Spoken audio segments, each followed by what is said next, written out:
because Operation Christmas Child came with shoeboxes filled with gifts. I was 12 years old. The crew came in, and I was so excited. I held on to this lady named Connie, and she had a shoebox in her hand, and I couldn't believe I have a present right in front of me, something for myself. One of my biggest dreams was to have my own set of hair clips, and when I opened it, at the very top of the shoebox happens to be this big packet of hair clips. I was so excited, I tore the packet out and I tried to put them all in my hair. Did not leave a single one behind. I also received the best friend's necklace, and I told Connie, here Connie, you keep half of the heart, I keep the other half. Maybe one day we can put the hearts together. And as I shared the heart with her, I told her that I loved her. And from that moment on, Connie decided to adopt me. When I met Livia, we fell in love just automatically. Livia, I'm home. And so we just prayed every single day that God would let us have this child, and she's been a great addition to our family.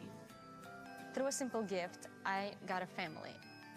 Christmas has two meanings to me. The first meaning is the fact that I know I'm in God's family. I celebrated with Jesus being born. And the second meaning is how I can celebrate with my family, who I can share my joy and love with every one of them.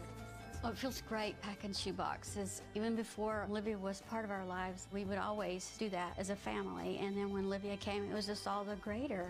I love packing shoeboxes with Mom because we both can express our joy inside the shoebox. We both can put the things we know a child is in need of. The number one reason I like Operation Christmas Child is because they use a simple project, the simple shoeboxes, to reach to children out there who are living in desperate need of love and hope. These children are in need of love, but they're mostly in need of spiritual love, which is Jesus Christ, to be inside their hearts. As someone who has received the shoebox, I want to say thank you for packing these shoeboxes. You truly do impact these children's hearts, and you let them know that they are loved and they are cared for by Jesus Christ and by you.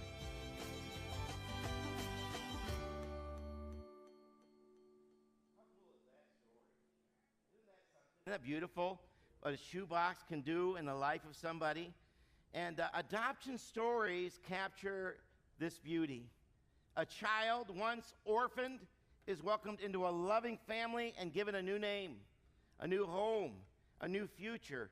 And that's what Jesus offers.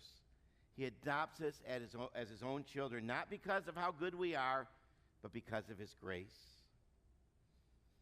The last point today we're going to see in John chapter 1, we're going to jump down to verse 16. And it talks about the distribution of light. From his abundance, from God's abundance, Jesus' abundance, we have all received one gracious blessing after another. Pause for a moment and think, are you blessed? Is there something you can celebrate in your life? Now, I know we all have troubles. There are things that weigh us down. But in the balance of things, can we take a moment and just give thanks for all of the ways that we are blessed?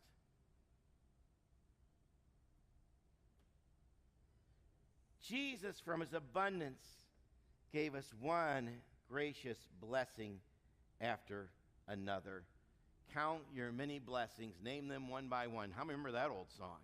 Count your many blessings, see what God has done. Jesus tells us as his followers that we have to share our blessings. So not only we have received one gracious blessing after another, we have to share them. I have here a lamp, an older lamp, and I've cut the cord, and you can see that one half of the cord's over here and one half's over here, and it is plugged in, and there's electricity right now in this water.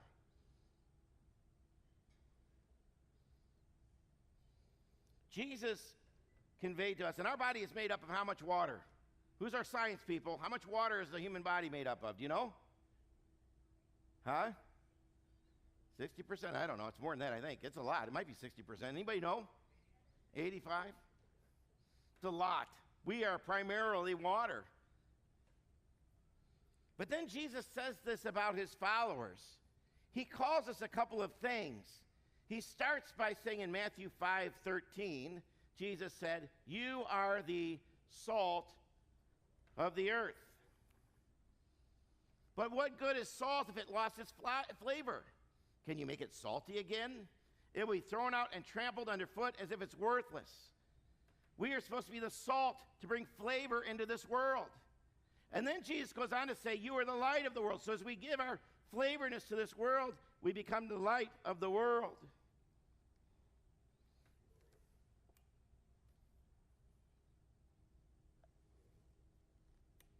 I don't know which one is the on side. I thought it was on.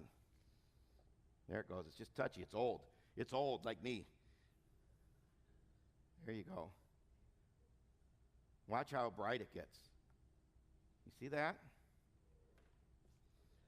The more flavor that's poured in to this water, the more of God that we put into ourselves, the more of Him allowing us to count our blessings and to begin to live out our blessings and begin to become a blessing, to be a blessing. All of a sudden, our light shines brightly.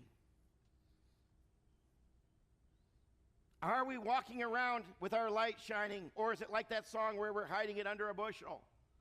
No! I'm going to let it shine. Sometimes the followers of Jesus allow the worries of this world to weigh them down so much they look like they've been beaten by the world instead of being victorious over the world. Have you ever been guilty? Because I have. The worries of life begin to weigh me down, and my countenance begins to show the worries and not the faith. Our faith in God transforms our mindsets. It transforms how bright we are. It transforms how much flavor we bring to the world. Our world is discouraging. All you have to do is open social media and watch what people say to each other. Watch the news stories that come by. They are full of bad flavor. But we as the salt can come in and pour ourselves into the life of others and watch the joy of the Lord begin to spread.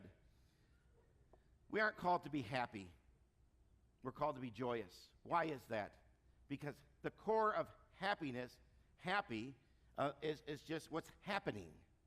We respond to what's happening, and that makes us happy. Joy transcends all of that because we have a faith component that goes beyond our circumstances. Now look, I understand there are moments it's hard to keep your joy, but you have to fight for it. It's another old kids song I'd sing. If you want joy, you must fight